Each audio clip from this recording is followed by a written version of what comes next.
এই যে ফোর্স করে খালি ফাঁকিবাজি ফকিরের বাচ্চা একটা সমস্যা, খালি তাদের খালি সমস্যা, টাকার সমস্যা, টাকার সমস্যা। ভাই জনাল ভাই কই? জানাল ভাই ভিতরে কাজ করতেছে। ভিতরে আছে? জি, ভিতরে আছে।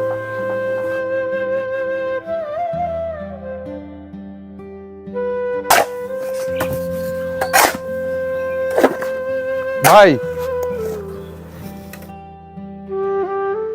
কি রে রবিন, এই টাইমে তুই এনো? তোর যখন কলেজে থাকার কথা।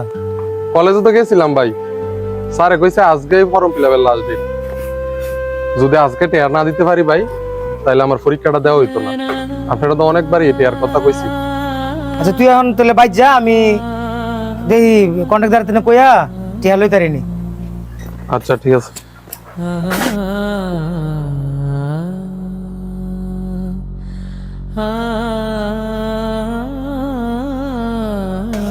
রে ঠিক মতো কাজ কাম চলেনি? হ ভাই, কাম হইতাছে তো। বেশ ভালো করে কিন্তু কাজ টাজ করিস। আপনি কোনো চিন্তা করেন না, আরে সার ডালা দিতে আর কদিন লাগবো? 2-3 দিনের ভিতরে সাত ডালাই দেওয়া যাবো ভাই। দুদিন দেখি সার ডালা দেওয়া যাবো। পারমু ভাই। ঠিক আছে, ঠিক মতো কাজ কাম কর। আচ্ছা এই যে ফোর্স করে খালি ফাঁকিবাজি। ভাই, ভাই আমার এই কিছু টিয়া লাগলো। 2 দিন পর পরে কি তো টাকা লাগে?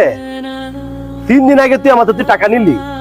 ভাই আমার ছোট ভাইটার পরীক্ষা তো, ফর্ম ফিল আপ করতে হইব। ফর্ম ফিল আপ না করতে পারলে হ্যাঁ ভাই পরীক্ষাটা দিতে পারতো না। তোর এই সমস্যা, ওই সমস্যা, তোর এই সমস্যা খালি তো লাগি থাকে। ফকিরের বাচ্চা একটা সমস্যা, খালি তাদের খালি সমস্যা, টাকার সমস্যা, টাকার সমস্যা। তুই কাজ করলে কর, না করলে তুই আমার সাথে যাই কিনতে। ফকিরের বাচ্চারা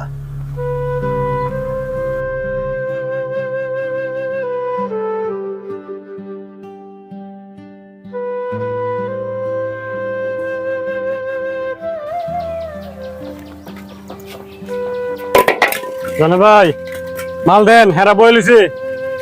জানাল ভাই, কি জানাল ভাই কামটা চিন্তি আমনে? ভাই আসাদ, কি কমু দুঃখের কথা। আজকে ছোট ভাইটার ফর্ম ফিল আপের লাস্ট ডেট। টিয়া না দিতে হলে ছোট ভাইটা পরীক্ষা দিতে তো না। কন্ট্রাক্টরের কাছে টিয়া চাইলাম, কন্ট্রাক্টরে গাইল মন্দ করে থিয়া গেল। বাইরে এই দুনিয়ার মধ্যে কি গরিব হয়ে জন্ম নেওয়া অপরাধ? আমরা গরিব রে কি মানুষ না? আমার ভাইকে পরীক্ষাটা দিতে তো না। আসাদ জানাল ভাই, আপনার ভাইয়ের পরীক্ষার ফিস কেমন টাকা লাগতে পারে? 3000 টাকার মতো লাগবে। 3000 টাকা? এই 3000 টাকা লাগে কি পরীক্ষা না দিব? হ্যাঁ, সেদিন মা জন্য আমার কিছু টাকা দিছিল, খরচ মরচ করে কয় ঠিক আছে কইতারি না। এই নেন ভাই, এটা আপনি নিয়ে দেখেন।